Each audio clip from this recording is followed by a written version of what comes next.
모두 안녕하세요.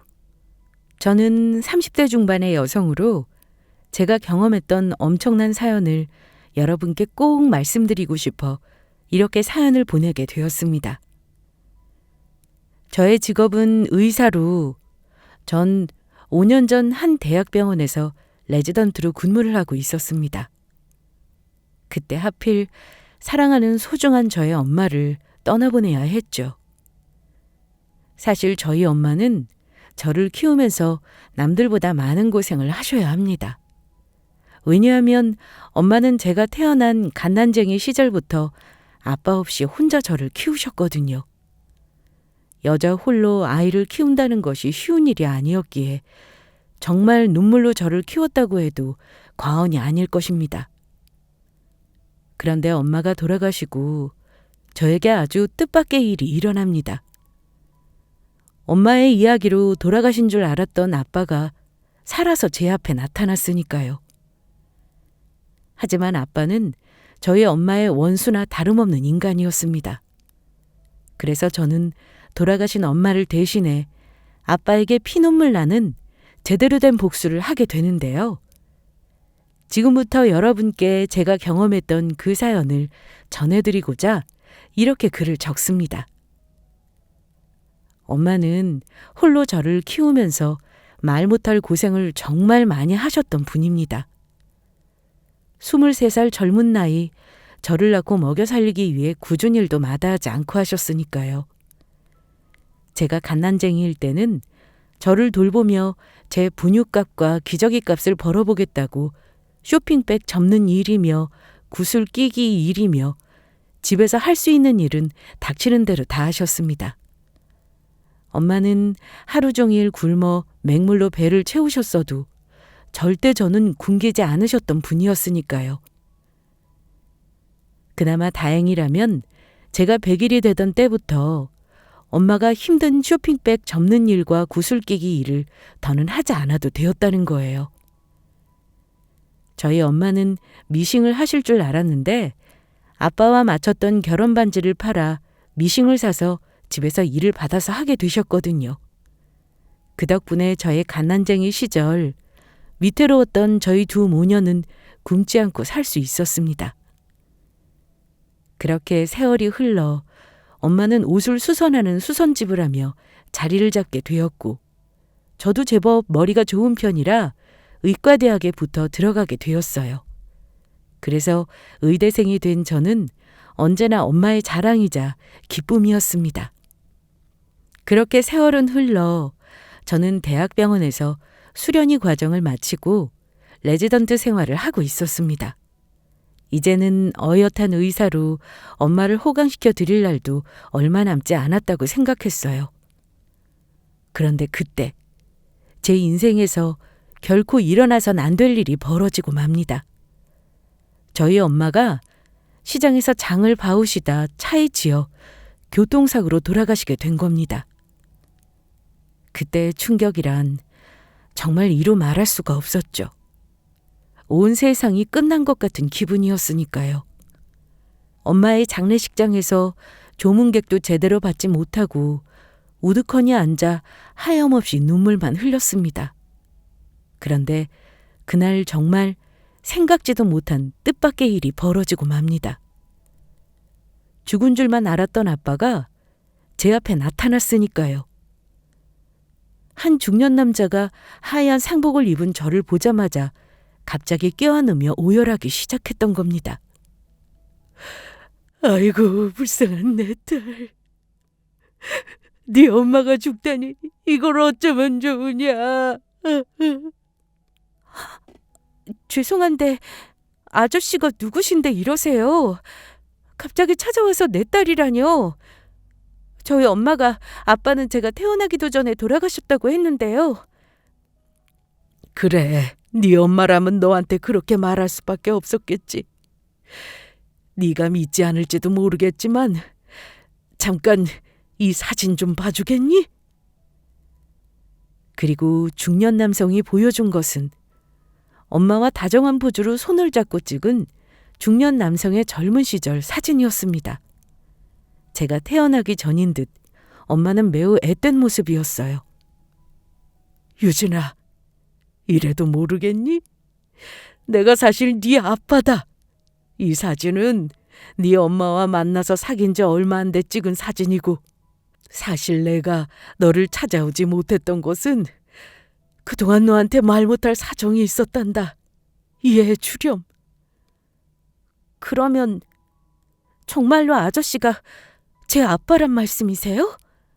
그렇다니까. 정말 못 믿겠으면 우리 유전자 검사라도 받자꾸나. 그러면 네가 이 아빠 딸이라는 게 확실해질 테니까. 아유, 불쌍한 내 새끼. 네 엄마 떠나고 얼마나 상심이 컸니? 중년 남성은 그렇게 말하며 저를 다시 꼭 안았습니다. 하지만 전 그때까지 중년 남성의 말에 어리벙벙한 상태였어요. 저의 아빠란 말도 쉽게 믿기 힘들었고요. 하지만 얼마 후 중년 남성을 만나 유전자 검사를 하게 되었고, 그분은 정말로 저의 아빠가 맞았습니다. 오래전 죽었는지 알았던 저희 친부를 만나게 된 것이에요. 그 사실을 알게 되자 전 눈물밖에 나오지 않았어요. 엄마가 떠난 상태에서 친아빠를 만나게 되니 저도 모르게 울컥한 설움에 울음이 터진 것이었죠. 정말 우리 아빠 맞으세요? 진짜 저희 아빠 맞냐고요? 그래, 유진아. 내가 바로 네 아빠다. 아빠, 왜 이제 나타나신 거예요?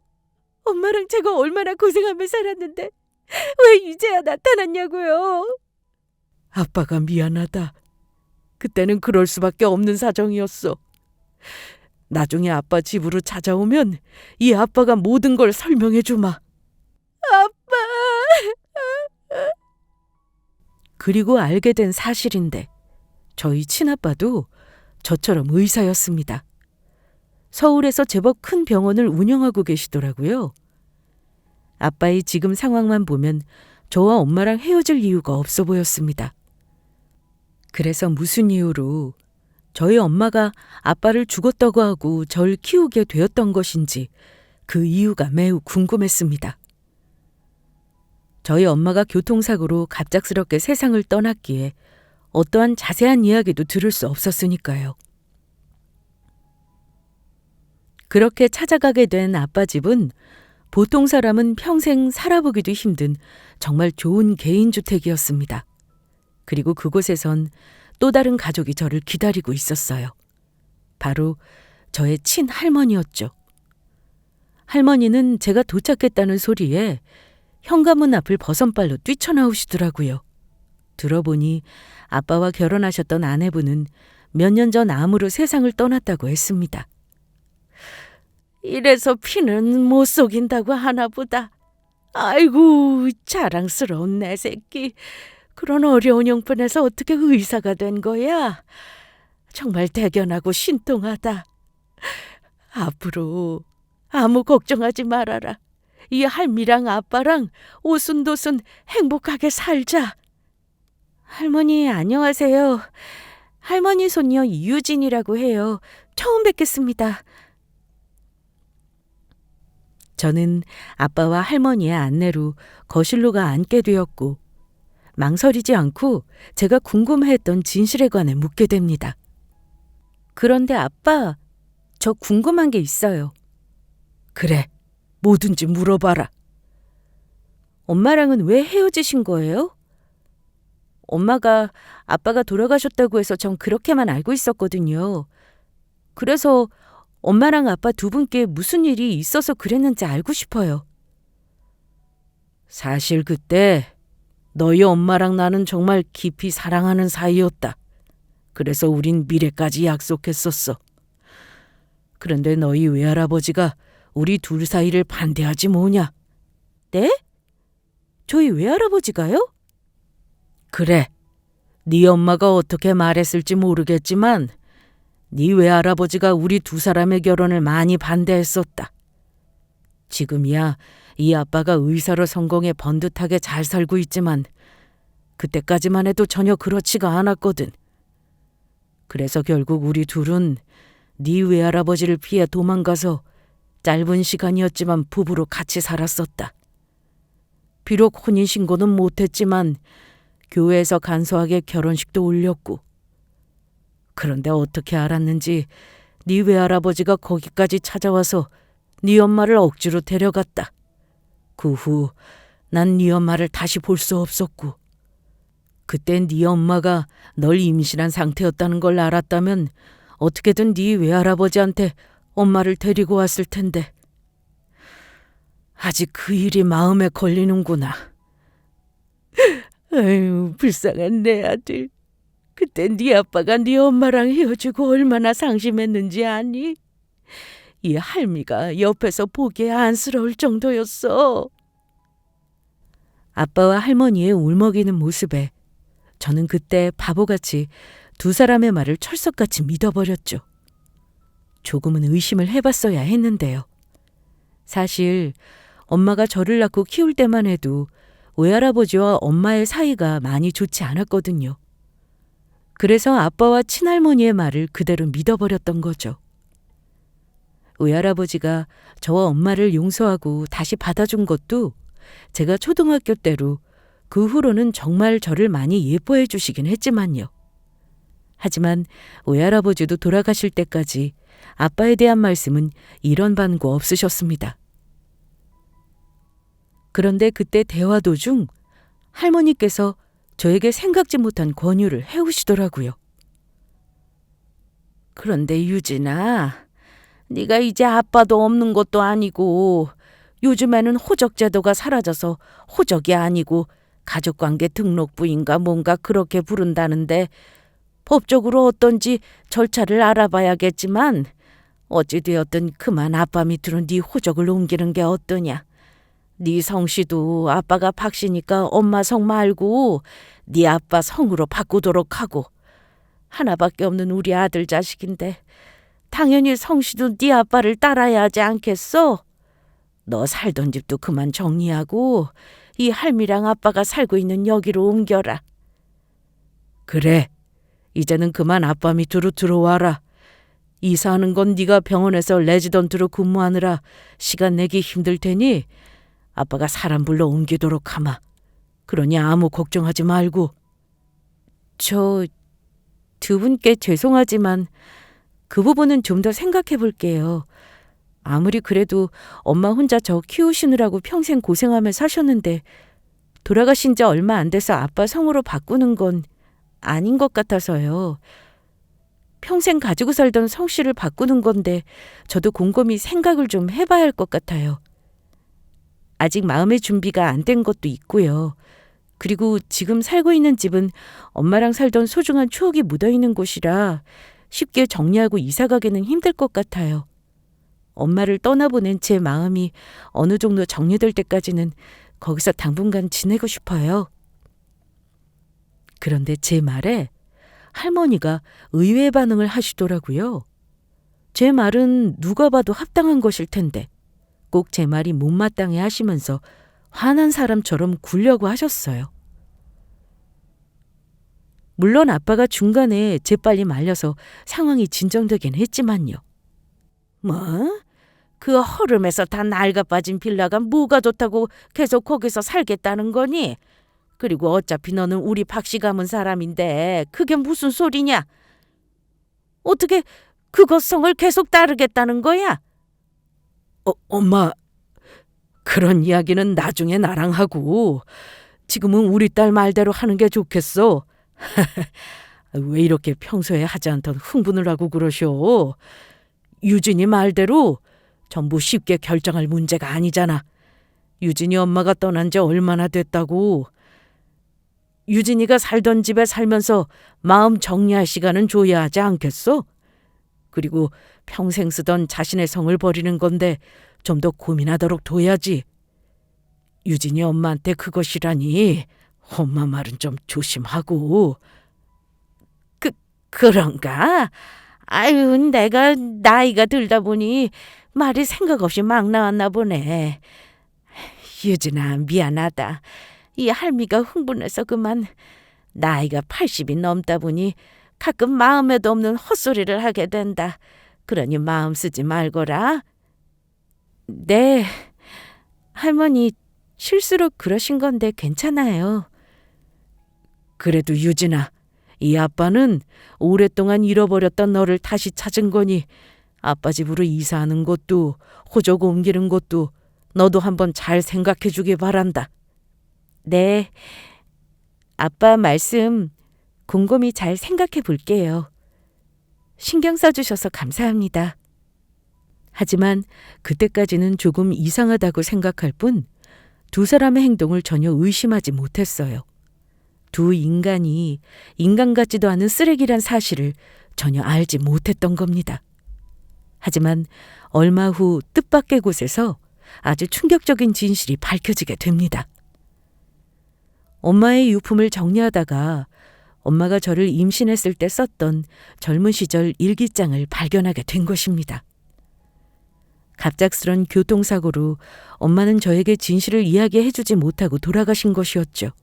하지만 엄마가 쓴 일기장 안에는 그동안의 힘들었던 삶이 그대로 적혀 있었습니다. 아빠의 추악한 배신과 함께 저희 친할머니가 얼마나 악독한 사람이었는지요. 아빠랑 엄마는 헤어질 수 없을 만큼 몹시 사랑하는 사이였습니다.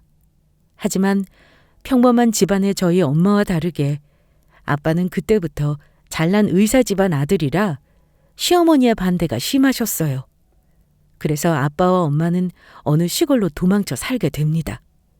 그리고 두 분이 혼인신고는 못했지만 작은 시골에서 결혼식을 올리고 살게 되었습니다. 그런데 엄마가 임신을 하게 되었는데 저희 엄마 배가 남산만해져 제가 나오기 불과 3개월을 앞두고 저희 아빠가 갑자기 사라지게 된 것입니다. 그리고 엄마가 수소문해서 알아보니 아빠는 자기 집으로 돌아간 상태였습니다. 하지만 찾아간 시댁에서 엄마는 아빠의 얼굴을 볼 수 없었고 시어머니인 저희 친할머니에게 문전박대를 당하게 됩니다. 추운 겨울 임산부인 저희 엄마에게 찬물을 부으며 할머니가 내쫓았던 것이죠. 뱃속의 아이가 아빠 아이라는 증거나 있냐면서 설령 엄마 뱃속에 있는 아이가 정말로 아빠의 아이라고 한들 엄마를 영원히 받아줄 생각이 없다면서요. 하지만 엄마는 추위에 몸을 떨면서도 할머니 몰래 집 근처에 숨어 아빠를 기다렸습니다. 엄마 혼자라면 포기했을 테지만 자식인 제가 있었으니까요. 그런데 아빠가 차를 끌고선 어느 여자와 집 앞에서 내렸던 것입니다. 딱 봐도 두 사람은 막 신혼여행을 다녀온 분위기였고요. 그래서 엄마는 아빠와 결혼한 여자가 사라지고 자동차에서 짐을 꺼내는 아빠 앞에 다가갔지만 아빠는 예전에 엄마가 알던 그 사람이 아니었습니다. 엄마를 매몰차게 대하며 저를 임신해 배부른 엄마에게 저를 지우든지 말든지 알아서 하라는 충격적인 말을 내뱉었던 겁니다. 엄마랑 가난하게 사는 게 너무 힘들었다면서요. 그래서 엄마는 너무 화가 나 아빠의 머리끄덩이를 잡고 미친 사람처럼 때려버렸다고 해요. 엄마 뱃속에 있는 저는 앞으로 엄마 자식이고 영원히 아빠는 없다고요. 그리고 나중에 엄마를 찾아와도 절대로 용서하지 않을 거라면서요.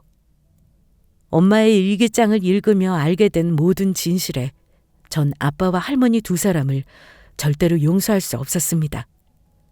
저희 외할아버지가 반대해서 헤어진 것처럼 저를 속이더니 사실은 할머니의 반대와 함께 아빠가 엄마를 버리면서 모든 일이 벌어졌던 것입니다. 그래서 저는 엄마를 대신해 제가 할 수 있는 최선의 방법으로 두 사람에게 복수를 해주기로 그날 다짐을 했습니다. 제 눈에서는 엄마 대신 피눈물이 흐르는 것 같았어요. 저는 그날 엄마 사진을 끌어안고 밤새도록 얼마나 펑펑 울었는지 모릅니다. 엄마가 저를 혼자 키우면서 고생하셨던 기억 하나하나가 전부 떠올랐으니까요. 하지만 제가 모든 사실을 알고 있다는 것을 아빠와 할머니에게 밝힐 수 없었습니다. 왜냐하면 임신한 엄마까지 버려놓고 두 사람이 저를 찾아온 이유가 분명히 있을 거로 생각을 했거든요. 그래서 전 그 이유를 알 때까지 잠자코 있기로 했어요. 그리고 얼마 가지 않아 아빠가 저를 찾아온 그 진짜 이유를 알게 됩니다. 할머니와 아빠가 제 얼굴이 보고 싶다고 해서 아빠 집으로 놀러 가게 되었는데 두 사람과 이야기하고 싶지 않아 제가 졸린다며 손님 방에 가서 잠든 척을 했거든요. 그리고 얼마 지나지 않아 두 사람이 제가 없는 자리에서 도대체 무슨 이야기를 하나 들어보기 위해 몰래 거실로 나가보니 엄청난 대화를 하고 있던 겁니다. 그때 네가 유진 엄마 버리고 얼마 지나지 않아 하필 교통사고가 나서 아이를 못 가지게 될 줄 누가 알았겠니? 엄마, 그래도 그 전에 자식 하나 낳아둬서 얼마나 다행이야. 지금까지 유진이 엄마 때문에 멀리서 지켜보기만 했는데 때마침 애 엄마도 죽고 이제 딸도 찾았고 아무 걱정 없다고. 이왕 낳으려면 아들을 좀 낳아주지. 왜 하필 딸을 낳아서. 그래도 딸이 어디냐마는 요즘은 엄마 성 따르게 자식 성도 정할 수 있다고 하니 손녀 사위 얻게 되면 자식 하나는 우리 손녀 성을 따라서 짓게 하자. 그러면 우리 집안 대는 끊이지 않을 거다. 네 병원도 물려줄 수 있고. 그나저나 손녀 사위로는 어떤 집안 사람이 좋으려나? 김 여사한테 부탁해서 괜찮은 사윗감으로 좀 알아보라고 할까?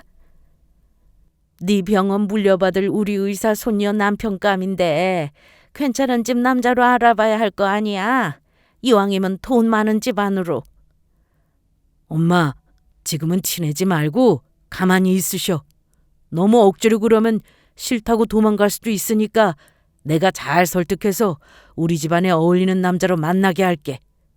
보니까 그게 지 엄마 닮아서 순진하고 마음이 약해서 잘만 구슬리면 우리 뜻대로 해줄 것 같아. 이럴 줄 알았으면 그때 너 그냥 그것이랑 결혼시켜서 살게 하는 건데. 그러면 이런 수고도 안 하고 아무 걱정 없이 전부 쉽게 갈 수 있었을 거 아니야.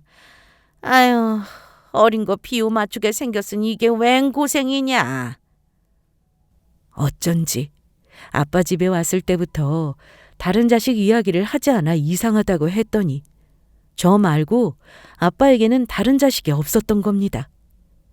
그래서 저를 찾아왔던 이유도 하나라도 남은 자식인 저를 찾기 위해서였고요. 게다가 자기의 집안의 대를 이을 사람이 필요했던 것이죠. 저는 그 이야기에 아주 잘 되었다 싶었어요. 그 정도로 두 사람에게 제가 중요한 사람이라면 뭘 하든 저에게 함부로 하지 못할 테고 그것을 빌미로 아주 제대로 혼을 내줄 수 있다는 생각이 들었거든요. 그래서 저는 하나하나 두 사람에게 복수를 해나가기 시작합니다. 얼마 지나지 않아 아빠와 할머니는 저에게 호적 이야기를 꺼냈고 제가 제대로 한 방 먹였으니까요. 딸, 아빠 호적으로 옮기는 건 생각해봤니? 아직 결정 못 내렸어요.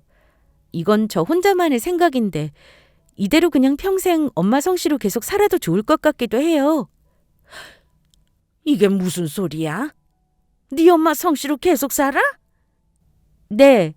그렇게 산다고 제가 아빠 딸이 아닌 것도 아니잖아요. 고생해서 저를 키운 엄마를 배신할 수는 없는 것 같아요. 사정이 있어서 그렇다고 하지만 있는 고생 없는 고생해서 절 키워주신 게 저희 엄마인데 아빠는 저 키워주시지도 않았잖아요. 아무리 그때 어쩔 수 없는 사정이 있었다고는 하지만 이제 와서 당당하게 저보고 아빠 성씨로 바꾸라는 건 너무 뻔뻔한 거 아닌가요? 그래서 좀 더 고민을 해봐야 할 것 같아요. 그런가? 이 아빠가 너무 양심이 없었나 보구나. 그러면 유진아, 이 아빠 집으로 들어와 사는 건 결정을 내린 거니? 아빠 호적으로 아직 옮기는 게 마음에 걸리는 거면 아빠 집에 들어와 사는 것부터 해보는 건 어떻겠니? 그래. 우리 세 식구 오순도순 행복하게 살자꾸나. 나중에 이 할미랑 아빠 더 늙어서 못 움직이면 우리 유진이가 이 할미랑 아빠 잘 보살펴 줄 거지? 에? 저보고 할머니랑 아빠를 돌보라고요? 제가 그 힘든 걸 어떻게 해요? 저 엄마랑 단둘이 살았지만 귀하게 커서 남 돌보고 그런 거 전혀 못한다고요. 그리고 죄송하지만 할머니랑 아빠랑 같이 사는 것도 제 입장에서는 너무 별로인 것 같아요. 우리끼리니까 하는 이야기지만 솔직히 아빠랑 할머니 늙은이 두 분이랑 사는 게 제가 뭐가 좋겠어요? 집에 들어와서 얼굴에 주름 가득한 노인네들 상대할 생각만 해도 우중충하니 골치가 아프다고요. 이게 보자 하니까 포르장머리가 없어서 감히 지 할미랑 아빠한테 못하는 소리가 없구나. 네 엄마는 너한테 도대체 뭘 가르치고 산 거냐? 지 할머니랑 아빠한테 노인네들 상대할 생각만 해도 골치가 아프다니. 그걸 지금 어른들 앞에서 말이라고 하는 거냐? 할머니, 갑자기 저한테 왜 화내세요? 그래요. 저 아빠 없이 엄마 손에서만 커서 못 배워먹어서 그래요. 아빠 없이 근본 없이 커서 그런 걸 저보고 어쩌라고요. 저도 남들처럼 근본 있게 크고 싶었다고요. 제가 아빠만 있어서 봐요. 이렇게 컸나. 그러게 아무리 몰랐다고 하지만 아빠는 왜 나를 버리고 갔어? 근본 없이 큰 게 내 잘못은 아니잖아.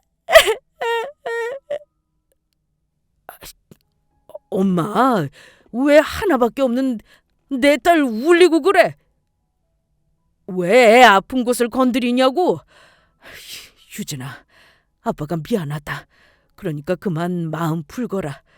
아빠가 진작 알았으면 유진이 데려와 잘 키웠을 텐데 정말 미안하구나. 엄마, 우리 유진이한테 미안하다고 얼른 사과하지 않고 뭐해? 빨리 사과하라고. 이러다가 유진이가 우리 얼굴 다시는 안 본다고 하면 엄마가 책임지실 거야? 이 상황이 뭐니? 지금 근본 없이 컸다는 게 아들 너 욕하는 것 같은데 나만 그렇게 들린 거냐? 알았다. 내가 사과하마. 유진아, 할머니가 너한테 함부로 말해서 미안하다. 그러니까 그만 마음 풀고 이 할미를 용서해라. 다시는 너한테 네 엄마 욕하는 그런 소리 안 하마. 그때 할머니는 마지못해 기분 나빠하며 저에게 사과하시는 게 보였지만 저는 신경 쓰지 않았어요. 오히려 눈치 없어서 아무것도 모르는 척 당당하게 저희 엄마를 욕한 것에 대해 사과를 받아냈죠. 할머니, 정말이죠? 다시는 제 앞에서 저희 엄마 욕 안 하는 거죠? 할머니, 저희 엄마 한 번만 더 욕하시면 그때는 저 정말 할머니 얼굴 안 봐요. 그래, 알았다. 이 할미가 전부 잘못했다. 미안하다.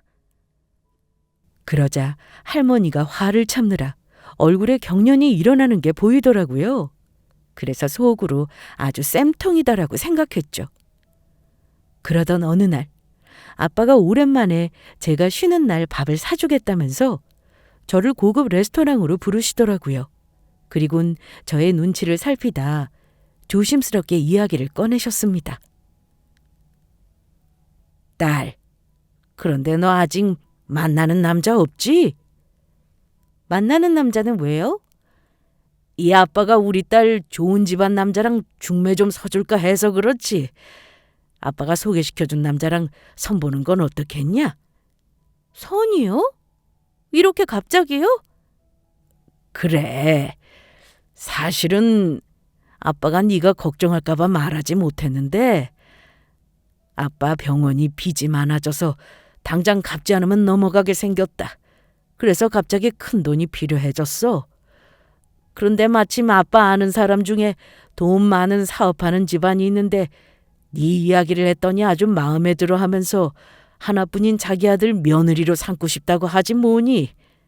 너랑 선을 봐서 그쪽 집안 아들이랑 잘 되면 아빠 빚도 전부 다 해결해 준다고 했다. 이야기를 들어보니 아들이 조금 우유부단하고 머리가 약간 나빠서 가방끈이 짧은 게 흠이긴 하지만 뭐 그래도 어차피 그쪽 집안 사업 전부 그 아들이 물려받게 될 텐데 뭐가 문제겠냐. 어때? 이만하면 우리 딸한테도 나쁜 조건은 아닌 것 같은데 한번 만나보는 게 어떻겠어? 딸, 아빠가 갑자기 이런 부탁해서 당황스럽지? 너에게 어려운 짐 떠안게 하는 것 같아서 미안하다. 전 저희 친부가 하는 말이 전부 거짓말이라는 사실을 이미 알고 있었습니다. 얼마 전 할머니와 아빠가 나눈 이야기를 전부 들었으니까요. 아빠와 할머니는 저를 돈 많은 집안과 결혼시켜 어떻게든 두 사람의 욕심을 채울 생각밖에 없었던 것이죠. 한마디로 저를 당신들의 진짜 손녀나 자식으로 여기는 게 아니라 본인들의 욕심을 채울 도구처럼 생각하는 것 같았어요. 그래서 저도 제가 하고 싶은 대로 대차게 질러버리기로 했죠. 아빠, 당연한 걸 왜 물어보세요? 역시 우리 딸. 그 말은 아빠가 소개시켜주는 남자 만나겠다는 소리지? 정말 고맙다. 그러면 날짜는 언제가 좋겠냐? 이번 주라도 당장 만나자고 할까? 그게 아니고요. 아빠, 미쳤어요? 아빠 병원 어려워진 건 어디까지나 아빠가 능력이 없어서 그렇게 된 건데 그걸 왜 저보고 책임지라고 하세요? 한두 살 먹은 어린애도 아니고 아빠가 벌인 일은 아빠가 책임지셔야죠. 제가 무슨 물건도 아니고 설마 지금 저 돈 많은 집에 며느리로 팔아서 장사라도 하시려고 그러는 거예요? 그래서 엄마 장례식 때 저 찾아오셨던 거냐고요. 언제는 저보고 하나밖에 없는 자식이라 소중하다고 하시더니 이제 보니 저 이용해 먹으려고 그랬던 거네요? 안 되겠어요. 저 아빠 호적에 오르는 거 진짜 못할 것 같아요. 아빠 집에도 안 들어가 살 거고요. 우리 그냥 예전처럼 남담으로 살아요. 어린애?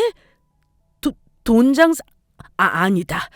왜 내가 하나밖에 없는 자식으로 그럼 못 쓸 짓을 하려고 들겠니? 그냥 해본 소리다. 네가 싫으면 아빠가 말한 사람 만나지 않아도 돼. 그러니까 마음 쓰지 마라. 네가 돈 많은 집이랑 결혼하면 덜 고생할 것 같아. 네 걱정돼서 했던 소리야. 아빠가 갑자기 너한테 이상한 소리해서 미안하구나. 지금 한 말 진심이세요? 그럼 진심이고 말고. 그러니까 이 아빠를 한 번만 용서해다오. 알겠어요. 아빠 용서해드릴게요. 하지만 제가 봐드린 것도 이번 한 번뿐이란 걸 기억하세요? 그래, 알았다. 그런데 아빠와 대화하던 그때 저는 두 사람을 기가 막히게 한 방 먹일 방법을 떠올리게 됩니다. 그 방법이면 아빠와 할머니를 제대로 혼쭐 내며 모든 걸 정리할 수 있겠더라고요. 그래서 저는 제가 생각했던 방법으로 두 사람을 크게 골탕 먹이고 모든 걸 끝내기로 그때 마음먹었습니다. 하지만 그 전에 이 모든 일을 끝내기 위해선 남자친구의 도움이 필요했어요. 사실 저에겐 이미 미래를 약속한 사람이 있었거든요. 처음에는 말할 때를 놓쳤고 나중에는 아빠와 할머니가 어떤 사람인지 알게 되고 나서 제가 남자친구가 있다는 사실을 두 사람에게 말하지 않았지만요.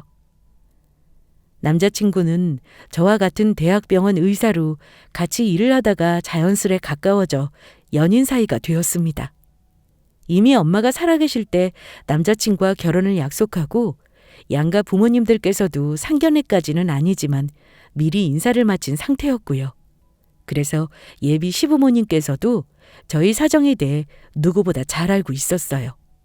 사실 아빠가 저희 엄마 장례식장에서 남자친구를 보지 못했던 이유도 남자친구도 대학병원 의사이니 중간에 병원 일로 급하게 잠시 자리를 비우면서 만나지 못했던 것이고요. 해서 저는 이번 일에 대해 남자친구에게 도움을 청하게 되었습니다. 물론 지금의 상황에 대해 예비 시부모님께도 말씀을 드렸고요.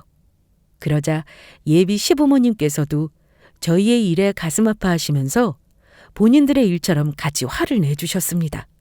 남자친구도 기꺼이 저를 돕겠다고 했고요. 자기야, 걱정하지 마. 내가 자기 도울 수 있는 일이면 뭐든 도울 테니까. 장모님이 생전에 날 얼마나 예뻐해 주셨는데 나도 우리 장모님한테 그리고 뱃속에 있던 자기한테 그랬던 두 사람 절대로 용서가 안 돼. 그러면 내가 어떻게 도우면 될까? 내가 뭘 하면 되는 거야? 그렇게 말해줘서 정말 고마워. 그날 자기는 내가 말한 대로만 해주면 돼. 그러면 아주 문제없이 끝낼 수 있을 거야. 그래서 그 방법이 뭐냐면 저는 그렇게 남자친구에게 그날 저희 아빠와 할머니 앞에서 어떻게 행동하면 되는지 알려주었습니다. 저희 아빠와 할머니가 물어보는 답에 제가 이야기한 그대로 말씀드리라고 했죠. 그리고 아빠와 할머니에게 이미 예전부터 결혼하기로 약속한 만나던 사람이 있다고 이야기하며 소개시켜드리기로 했고요. 그래서 전 남자친구를 데리고 아빠 집으로 향했고 아빠와 할머니는 저희 남자친구를 아주 반갑게 맞이해 주었습니다. 할머님, 아버님, 안녕하세요. 처음 뵙겠습니다. 부족하지만 앞으로 잘 부탁드립니다. 어서 오게나. 우리 유진이한테 이야기 많이 들었네. 나는 자네가 있는 줄도 모르고 저번에 우리 딸한테 남자를 소개해 주려고 했지 뭔가. 그런데 우리 유진이 말로는 자네가 내가 소개해 주려고 했던 남자보다 비교도 안 될 만큼 아주 능력 있고 멋진 사람이라고 하더군. 그 말에 내가 얼마나 궁금했는지 몰라. 어서 와요. 우리 손녀 사위가 어떻게 생겼는지 내가 너무너무 보고 싶었다고. 저도 할머니랑 아버님이 어떤 분들인지 너무너무 궁금했었는데 이렇게 뵙게 되네요. 저희가 마음이 통했나 봐요. 뭐 마음이 통해? 자네 제법 어른들 비유 맞춰 말도 할 줄 알고 얼마 본지 안 됐지만 아주 마음에 들어. 왠지 우리 잘 맞을 것 같은데. 그래서 자네 하는 일은 뭔가? 우리 딸이 내가 소개해 주려던 남자보다 훨씬 괜찮은 남자라고 했으니 혹시 직업이 의사나 변호사 정도는 되는 건가? 아니면 돈 잘 버는 사업가라도 되나? 유진이가 직접 만나서 들으라며 아직 알려주지 않아서 말이야. 유진이가 아직 제 직업에 대해 말씀 안 드렸나 보네요. 제 직업은 무직입니다.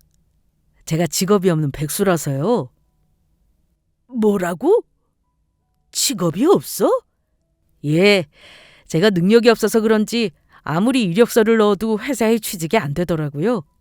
그래서 유진이랑 상의 끝에 저희 두 사람 결혼하면 제가 집에서 살림하며 유진이 뒷바라지 하기로 했습니다. 유진이가 밖에서 돈 벌어오고요. 요즘 세상에 남자 여자 따지면서 사는 세상도 아니고 남자도 가정주부로 일할 수 있는 거잖아요. 그러면 자네 부모님들은 뭐 하시고? 우리 딸 말로는 엄청 대단하신 분들이라고 하시던데 그건 맞는 건가? 네, 그건 맞는 것 같습니다. 저희 부모님들 정말 제가 생각해도 엄청 대단하신 분들이거든요. 역시 그럼 그렇지. 우리 딸이 아무 집안 사람과 결혼할 리가 없어. 그래, 자네 부모님들은 뭐 하시고? 대단하신 분들이면 혹시 내가 이름만 들어도 다 아는 대기업 사장님이신 건가? 아니면 국회의원이시기라도 하시는 거야? 처음 뵙고 이런 말씀 드리기에 뭐하지만 저희 아빠는 얼마 전에 다단계 사업하시다가 사기로 감방 다녀오셨어요. 그게 사기인 줄 모르고 사람을 속인 거라고 하시는데 나중에 보니까 사기였다고 하시더라고요. 저희 엄마도 얼마 전에 도박으로 잠깐 교도소 다녀오셨고요. 이만하면 우리 유진이 말대로 저희 부모님들 정말 대단하신 분들 아니신가요? 저나 저희 집안이 유진이네 비해 많이 딸리는 것은 알지만 그만큼 제가 열심히 내조해서 유진이 행복하게 해주겠습니다. 유진이가 저희 부모님 생계까지 평생 책임져 주기로 해서 저희 부모님 생활까지 피게 생겼는데 제가 이 정도쯤은 당연히 해줘야죠. 아, 그리고 할머니랑 아빠랑 아직 말씀 안 드린 게 있는데 저희 아이 안 낳으려고요. 솔직히 아이들 낳아봤자 저희 시간만 뺏기고 귀찮아서 그냥 저희 두 사람 오순도순 살려고요. 할머니 아빠 어때요? 우리 자기 이만하면 제 신랑감으로 정말 마음에 들지 않아요? 사실 남자친구의 말은 전부 거짓말이었습니다. 이미 제가 말했다시피 남자친구는 저와 같은 대학병원 의사였고 사실 남자친구의 부모님도 사기꾼이나 도박을 하시는 분이 전혀 아니었거든요. 남자친구의 부모님 두 분 모두 능력 있는 의사셨습니다. 사실 저도 저희 예비 시부모님을 사기꾼이나 도박하시는 분들로 만들고 싶지 않았는데 제 계획을 듣더니 남자친구가 혼쭐을 내려면 제대로 내야 한다면서 아빠와 할머니가 제대로 충격받게 예비 시부모님 직업까지 속이자고 이야기를 하더라고요. 그런데 남자친구의 말이 맞았는지 아빠며 할머니며 제대로 개거품을 물었습니다. 뭐라고? 아이고, 내 뒷목이야. 이건 말도 안 돼. 나는 이 결혼 허락할 수 없다. 절대 못 시켜. 내가 너 같은 놈에게 내 딸 주려고 힘들게 찾은 줄 알아? 내 눈에 흙이 들어가기 전까지는 너희 두 사람 결혼 절대 허락 못한다. 맞다. 나도 이 결혼 유진이 할미로서 절대 허락 못해. 어머나, 그러세요? 정말 두 분 저희 결혼 반대세요? 그래. 그러니까 두 사람 당장 헤어져라. 이 하찮은 놈 당장 우리 손이한테 떨어져. 그렇지 않으면 내가 가만히 안 있을 거다. 아주 매운맛을 제대로 보여줄 거야. 나도 마찬가지다. 너 우리 딸한테서 떨어지지 않으면 내가 제대로 인생의 쓴맛을 보여주마. 아빠랑 할머니 어떻게 제 남자친구한테 매운맛을 보여줄 건데요? 왜요? 우리 엄마 나 임신해서 찾아왔을 때처럼 내쫓으시려고요? 제 남자친구도 저희 엄마한테 한 것처럼 그렇게 내쫓으려고 하시냐고요? 네가 그걸 어떻게... 유진아, 방금 뭐라 그랬니? 너 설마 전부 알고 있었던 거냐? 당신들이 우리 엄마한테 어떻게 굴었는지 엄마가 남긴 일기장에 전부 적혀 있어서 진작부터 알고 있었어. 당신들이 나 찾은 것도 당신들 집안 대에 이어줄 핏줄이 나밖에 안 남아서 그런 거잖아. 그래놓고 감히 나를 속이려고 들어? 우리 엄마한테 그렇게 인간 같지 않게 굴어놓고 뻔뻔하게 나를 찾아와? 그도 모자라 지들이 우리 엄마 매정하게 버려놓고 우리 외할아버지한테 뒤집어 씌우려고 해? 당신들이 그러고도 사람이야? 당신들과의 인연도 오늘로써 전부 끝이야. 우리 앞으로 영원히 얼굴 보고 살지 말자고. 당신들은 우리 엄마 아프게 한 나한테 원수일 뿐이라고. 유진아, 아빠가 잘못했다. 그때는 아빠가 너무 젊어서 생각이 없어서 그랬다. 내가 얼마나 그 일을 후회하는지 아냐? 솔직히 지금이라도 시간을 되돌릴 수 있다면 그러고 싶다. 그래, 우리 하나밖에 없는 손주. 그러니까 그만 마음 풀거라. 유진아, 나한테 남은 거라곤 너 하나밖에 없는데 제발 이 늙은 아빠를 봐서라도 한 번만 기회를 주면 안 되겠냐? 아빠한테 자식도 우리 집안 대이을 사람도 유진이 너 하나밖에 없단 말이다. 그러니까 이 이상한 놈은 그만 뻥 차버리고 아빠가 소개시켜준 집안 좋은 남자랑 만나서 결혼해라. 그리고 우리끼리 오순도순 살자. 유진이 네가 아빠한테 오면 아빠 병원 재산 전부 다 네 거다. 이 사람들이 진짜 돈이면 다 되는 줄 아나? 이거 왜 이러세요? 아저씨, 나 뱃속에 있을 때 지우라고 했던 사람이 누군데? 엄마 뱃속에 있는 아이가 설령 아빠 아이라고 한들 받아줄 생각 없다고 했던 게 누구냐고.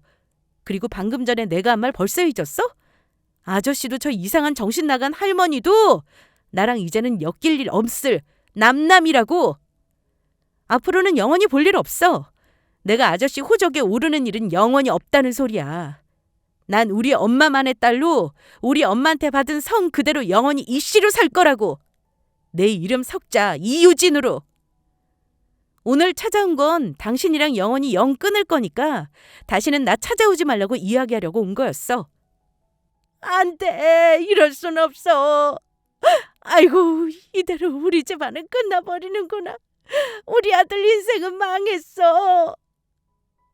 하나밖에 없는 자식도 나 싫다고 버리고 가는데 명예고 돈이고 뭐가 소용있어. 무슨 소용있냐고. 그리고 저는 떠나기 전 두 사람에게 제대로 한 방 먹일 이야기를 합니다.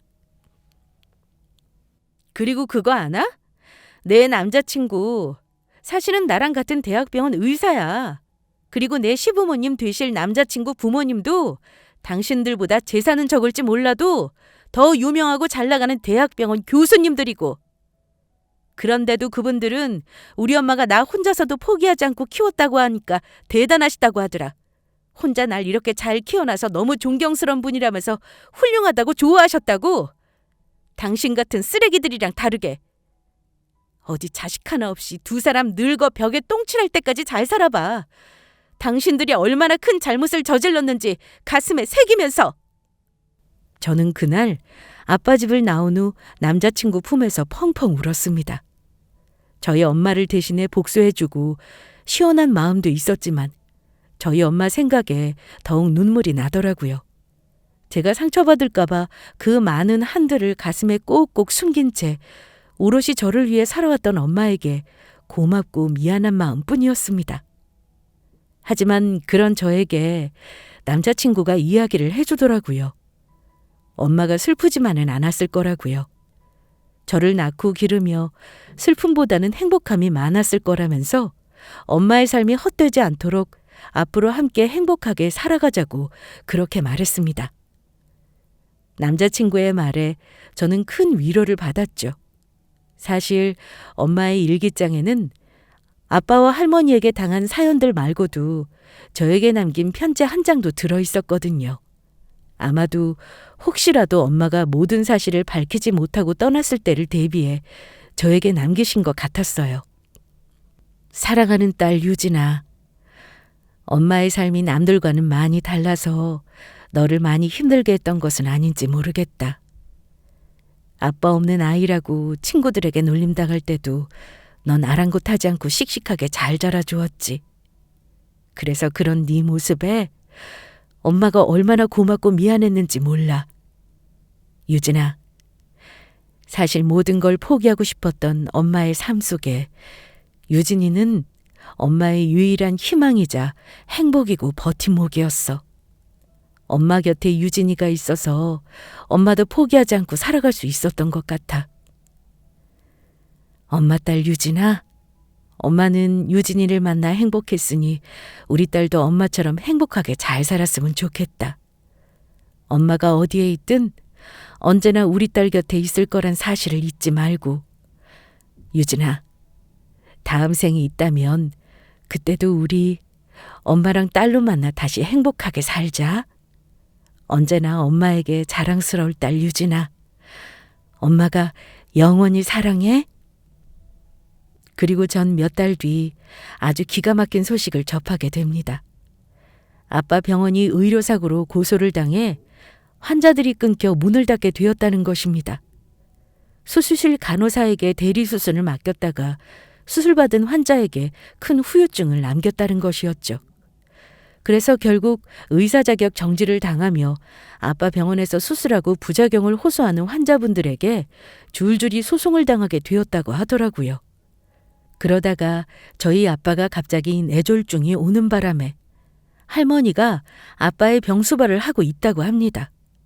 어찌되었든 의사로서 인생은 끝난 것이나 다름없었죠. 할머니도 갑자기 병이 난 아빠 덕분에 늙은 나이 고생을 하게 되었고요. 못된 짓만 하고 악하게 살더니 결국 벌을 받게 되나 봅니다. 그리고 5년이란 시간이 흐른 현재, 어느 지역이라고 말씀드릴 수는 없지만 저는 그때의 남자친구였던 남편과 결혼해 함께 병원을 개원해 운영하고 있어요. 한 달에 한 번씩 어려우신 할머니 할아버지들을 찾아가 의료 봉사 활동도 하고 있고요. 그리고 예쁜 딸아이 하나와 잘생긴 아들 하나 낳아서 행복하게 잘 키우며 살고 있습니다. 제가 지금 이런 행복을 누리면서 살 수 있는 것 전부 저를 포기하지 않고 낳아 길러주신 저의 엄마의 희생이 있었기에 가능했다고 생각합니다. 그래서 세상을 떠난 엄마에겐 늘 고마운 마음뿐이고요. 그리고 저도 엄마의 편지를 읽고 하늘에서 잘 지내고 있을 엄마에게 이 자리를 빌려 꼭 전하고 싶은 이야기가 있는데요. 엄마가 내 엄마라서 정말 고마워. 엄마 말대로 우리 다시 엄마와 딸로 태어나서 그때도 행복하게 살자. 그때는 내가 엄마로, 엄마가 내 딸로 태어나줘. 내가 엄마에게 받은 사랑 전부 돌려줄 수 있게. 엄마는 언제나 나에겐 자랑스러운 엄마란 사실 잊지 마. 엄마, 사랑해. 끝까지 제 사연을 들어주셔서 감사합니다. 모두 행복하시길 바라겠습니다.